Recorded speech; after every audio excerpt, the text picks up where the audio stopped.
This past week on the Sly Flourish Discord server, you can join this Discord server by becoming a patron of Sly Flourish.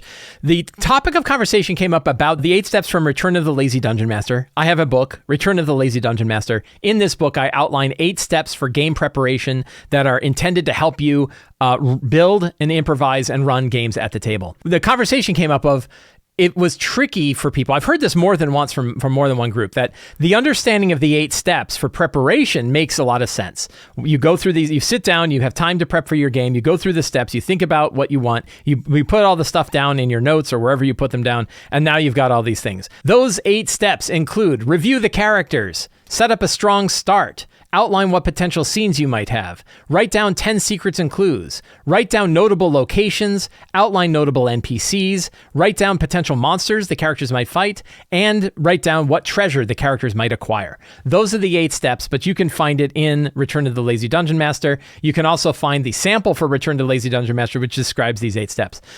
Those 8 steps make sense from a standpoint of game prep, but something that people have had trouble with is, where do those things actually manifest when you're running the game? How do you use this stuff? So you have this, you've got your outlines, you've got all of these 8 different components to them. Where do they come out in the game?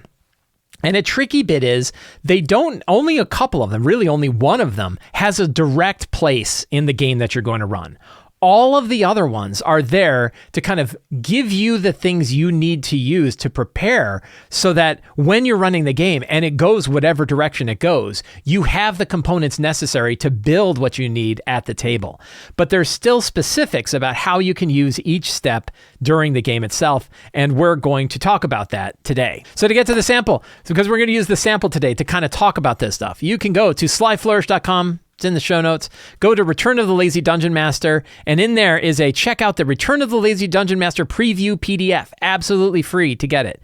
You click that, and you immediately, no sign up required. You don't have to give your email address. You get an 11-page sample of Return of the Lazy Dungeon Master. And then offers all of chapter 2, which is the checklist of the 8 steps. And we're going to talk about each of these from this checklist to talk about how they manifest at the table. I want to focus heavily on how do these things come out during the table. So, number 1, review the characters. Guess what? This doesn't necessarily manifest at the table. Instead, reviewing the characters is there to help you bring all of the information about the characters in your mind to help you do the rest of the steps while you're doing your prep. It's making sure that you have an understanding of the focal point of your adventure, which is the characters, what they're doing, what they want, what connections they have, what backgrounds they have, what they might get involved in. So we review the characters first to get them in our mind and to think about all of the other steps and how they relate to those characters.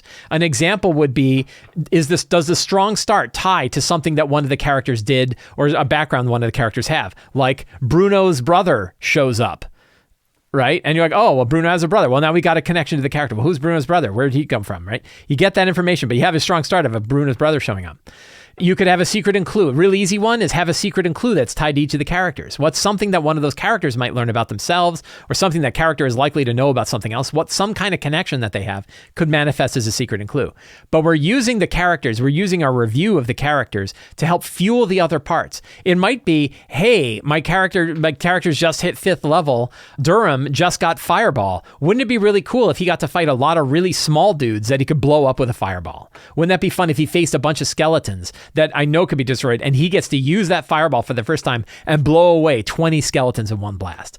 So that's something that we could drop into the combat, right? We could throw it into monsters. Let's put lots of small monsters in there so that we can show off the kind of new capability that Durham has. That's why we put the characters in mind. Treasure. Is this magic item going to be valuable to somebody? If so, who?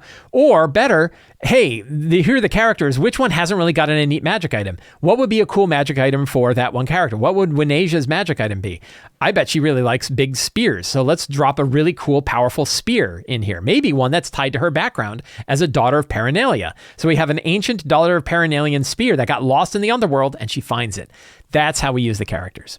The strong start is probably the only step that has a direct, clear place when we're running at the table. The strong start is the first thing that happens in the game. You might do a description of, hey, who wants to tell me what happened in last game's session? And after you catch up to the point where you begin, now you say, here's the thing that happens. And as the GM, you drop that in. When you write your strong start and you say something like, a floating skeleton is of a skeleton. They're in the dungeon. A skeleton is floating towards them. You start with that, right? As you're standing there in horror, you watch this unmoving skeleton floating through the air towards you in this incredibly clean, weird room. What do you do, right? And you get to the action as fast as you can. Here's the scenario. What's the choice? What do they do? What happens next? That has a clear place in how you run it. You write down your strong start as a situation that happens at the beginning of your session that draws the players in, draws the characters in. Something happens. What is it? Describe it. You describe what happens. You ask your players, what do they do? What do they want to do in this situation? Combat's a real easy one. You get attacked by a bunch of gnolls. Super easy strong start. The outline of the potential scenes. Now, one thing I've learned, this is kind of a new way of thinking about scenes that I've been getting my head around, is the outline potential scenes step 3, is a good catch-all for a lot of different things. It can include things like, what are the specific scenes that might happen in your game if you make the assumption you're going to follow those scenes. It could be a branch of a bunch of different scenes. What are the different kinds of scenes that might happen but might not? One of the things I've been doing recently is saying, what's next? What are the next 3 branches of this adventure that might go after the current set of scenes that they go through? What's happening after the next adventure? That 3 hexes out. What's the next step? That goes into the scenes. How do these manifest at the table depends on what happens during the game. You know the strong start is going to happen. And then you might say, okay, then after the strong start is done, what's next? And it's possible that you could say, well, the next scene on my list is the next thing that happens. Or it could be that based on what happened in the strong start, they have another path that they want to take. You now are in the room. You killed by the way, spoilers, you killed the gelatinous cube in which the skeleton was floating. And now, do you want to leave the dungeon or do you want to turn back around and go back to those other hallways that you had? What are the choices that they have? What direction that they go? So the scenes is a catch-all. Sometimes it's linear. Sometimes it's a bunch of parallel scenes. Sometimes it's a bunch of what-if scenes. The thing to understand about the scenes is that's the canvas of your paint. It is the way to understand what the boundaries are of what you think might happen today. It isn't saying what's going to happen. It isn't outlining it in the way that you might think scene 1, scene 2, scene 3, scene 4, scene 5. Sometimes it could be like that, but a lot of times it's just, what are the boundaries of the things I think might happen today? What do I need to be prepared to drop in to be prepared for the next session that I'm going to run? So that's kind of how scenes work at the table. They might work as a sequence. They might just be scenes that you drop in when the opportunity is right. But the idea of scenes are not that you're building full big scenes that are intended to be run in your game. Scenes is the way to understand the framework of what's going to happen in the overall session. Secrets and clues. My wife and I were laughing about this today because a tricky bit with secrets and clues is I feel like it's a really simple concept that you say, what are 10 things that the characters might discover anywhere in the next game? Anywhere they're exploring, anywhere that they're talking to, things that they remember based on their own history, things they pick up from objects in the world, things they see on mosaic walls. What are the things they might learn about? Write those down in a list of 10. And I'll tell people, and make sure to separate it from the element of discovery. So you don't know necessarily where the characters are going to discover it. You just have them in front of you. And the response is, yes, but where do they discover them? And I said, wherever it makes sense. And they go, I get it. Okay, wherever they make sense. But where's that? Right? And there's this kind of cyclic question of like, I can't tell you because I don't know where your game is going to go. You can't tell yourself because you don't know where the game is going to go. I can tell you lots of places where they can show up. The Lazy DM's Companion has, I think, 40, something like that, 40 or 80 different places where you can discover secrets and clues broken out in different groups. NPCs tell you something. It's a discovery of a location. It's something the characters knew themselves, or it's like an object that they find, right? Like a bunch of different ways that characters can discover it, but we don't know. And I think part of what makes the 8 steps tricky to recognize as like how you run it at the table is because it doesn't define these things. It's leaving you a little bit uncomfortable because you don't know where the game is going to be. And you want to know where the game is going to go, but you can't know where the game is going to go. And that's this like cyclic problem, right? And that's why eventually people start to figure it out. They go, oh, I can put secrets and clues anywhere. And I'm like, yes, but it takes like 3 or 4 kind of descriptions of that before it really takes in. Secrets and clues are revealed when the characters are talking to somebody and that person knows one of the secrets and they say it, or the characters are exploring a wall and you say there's a crazy mosaic on the wall that's showing like weird demons sacrificing people, and you say I'd like to do a religion check. You do one, you roll a 13, you know that demon is Glaucion, or it's actually a devil. You know the devil Glaucion, and he's serving, and here's some information, the devil Glaucion, right? That was one of the secrets and clues that you drop in. Sometimes you'll actually like look at your secrets and clues and say check them off as you go. This NPC knew these 4 things. Sometimes they're just in your head and you say them, and then afterwards you say, what secrets and clues did I give up? Fantastic locations can manifest many different ways in our story. The fantastic locations, a little bit like scenes, is a catch-all that can hold a bunch of different kinds of things. Fantastic locations may be a Dyson-style dungeon map where you printed out a Dyson map. I did this a couple of times recently. You print out a Dyson map on a piece of paper, you take a Sharpie, you write in little descriptions of each of the rooms, and then you take a picture and you put it in your notes. Or that is your notes. That's your fantastic location. I have this dungeon. I know what the purpose of the rooms are, and I know where they're going to start, and I'm going to go from there. That might be an example of a fantastic location. Here's a big dungeon map that you've annotated with pen on paper, which I think is actually a really easy, fast way to do mapping. Is go to DysonLogos.com, find the map that fits the scenario you're looking for, print it out on a piece of paper, take a pen or a Sharpie, and write in 1-word descriptions of the rooms. It takes like 10 minutes, and then you have a dungeon filled out that you're ready to run with. Fantastic locations might be different if the types of scenes you're running are different. If the characters are exploring an overland location, a fantastic location might be the ruined watchtower, and you might drop in, as the book states, you might drop in some aspects of this tower. What are some functional things that the characters might recognize about this tower? If you're handling like an encounter during travel, you might drop in one of these encounters and you might say, here are the things that manifest at these different locations. So fantastic locations can be lots of different things. What they don't typically have is the inhabitants. You don't specifically say this room has these monsters in it, or this location has this. Sometimes you do for boss fights and things like that, or sometimes you know a scene and you already know that you're going to have all of it set up. But a lot of times you don't. So instead, you have your fantastic locations and they're abstract from the people that you are going to drop in there, because that's the next step, which is outline important NPCs. The main reason that we put in our NPCs is to remember their names. So the way that this manifests at the table is during one of your scenes, during one of your situations, they meet one of these NPCs. You look down and you say, yes, you're going to meet this guy, the boatman, right? This guy is the lamplighter. And you have his name. I already forgot his name, which is why I have it in my notes, right? I forget his name. It's not Charon, but like, Timothy the lamplighter rides around on a boat in the Underdark, and he lights lights so that the boats don't lose their way. And you put down their names there so you don't forget their names. That's really the reason. The way it manifests is you go, that's that guy's name, and you look at the list and you say, that's the NPC that's there.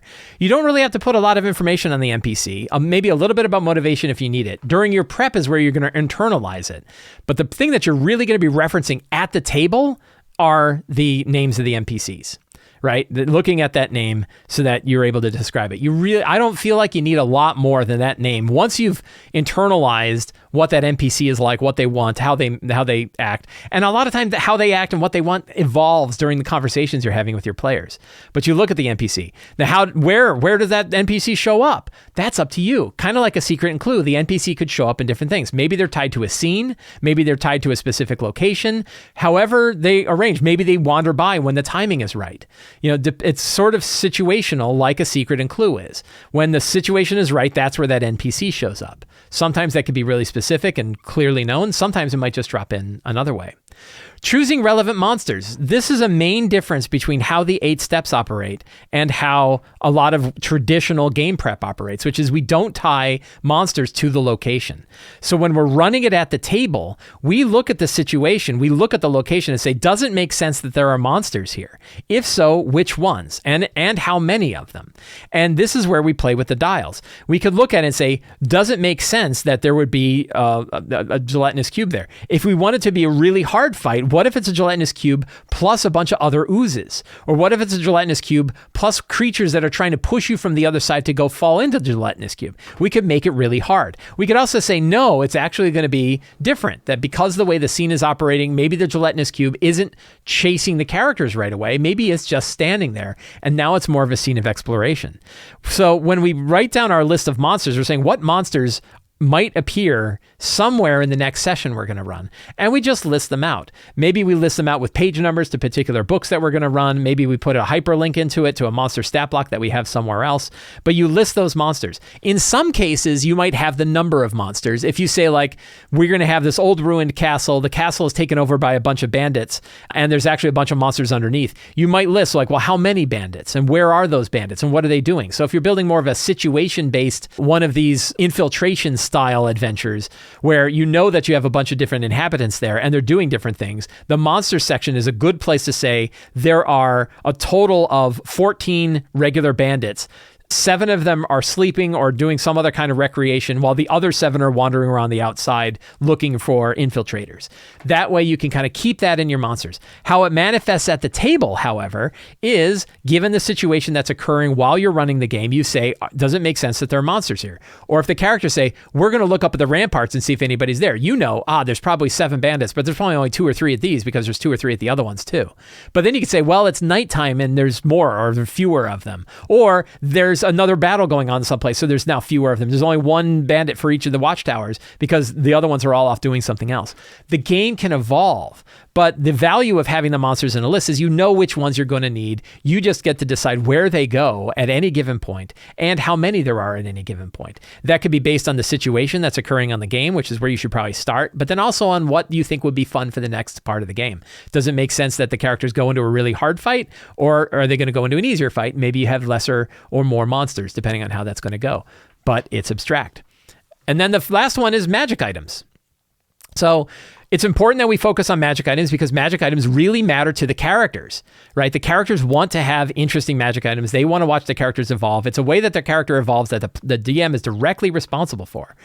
But again, we don't have to say where they find it. So one of the things I like to do is I drop 3 or 4 different treasure parcels in my notes with some magic items. I'll look and say, I'll do magic items randomly, or sometimes I'll pick magic items based on the character, but I don't necessarily say where they find it. And that way, if the characters are wandering through a dungeon, you can move the treasure to the area that they find it. If they miss it, you don't have to waste it.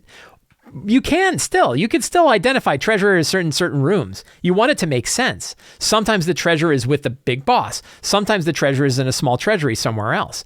And if they miss it, you still have the parcel, you can drop it in somewhere else. But you have this mobile block of treasure that you can decide to drop in when the circumstance makes sense, or when you really think it's time for the characters to have a nice upward beat. It's sort of like the same thing with monsters. You can decide if you want to drop in a lot of monsters to put the pressure on the characters, right? And you can do that during the game. Likewise, if you want to say, I want to have an upward beat, I want the characters to be excited. Well, maybe they find a secret room, and maybe in that secret room is a treasure vault nobody knew about, and they get to discover this pile of treasure. So that's how we do it. So one of the things that I think is the ways I like to describe these 8 steps is that you're cooking at the table. You have a whole bunch of dishes of ingredients that you prepare ahead of time, and you put them out on the table like a hibachi, right? I always talk about like the hibachi metaphor, that you go to a hibachi grill and there's all of these little dishes of foods that have already been prepared, seasoned, all the stuff is ready to go. But how you cook it can change depending on what's happening during the situation, how the scenes are set up, what kind of monsters are in those scenes, where they find treasure, what direction they take. And the advantage of doing it all this way with those abstraction layers in there is that the game can evolve in ways that even you didn't know were going to happen. Otherwise, you're building things where you build out your entire scenes. Here's the scene. Here are the monsters that are in it. Here's the kind of scene it's going to be. Here's the treasure they get for doing it. And it's all encapsulated in one block, and they run through 3 or 4 or 5 blocks in a game. But they can't really divert. They can't really change it. They can't really fixate it. I'm not saying that's like the total wrong way to do it. What I'm saying is when you build your whole game out by focusing on one scene after another, that's pretty much exactly where it's going to go. And another way to do it is to take all of the components that make up those scenes and split them out into these groups. Your start, your scenes, your secrets and clues, your locations, your NPCs, your monsters, and your treasure. Split them all out, prep them independently, then run your game, see where they go, see what happens. You have your scenes to give you an outline of where they might go. So if nothing's really happening, you can always fall back to your scenes about where they're going to head to. And then from the scene, build out those components. components. So I hope this gave another little look at the way of thinking about the 8 steps and how they actually manifest in your game. I think why this is a tricky problem is because you won't know how you're going to drop these things into your game until you're actually running the game. That makes us uncomfortable. We wish things were better prepared, but I have pretty good evidence. I've heard from lots of people. I've felt it myself. Games go better when you walk in without a predetermined expectation about how things are going to go. And if instead you've built yourself and given yourself the tools to be prepared to improvise these scenes during your game, the game's going to be a lot more fun.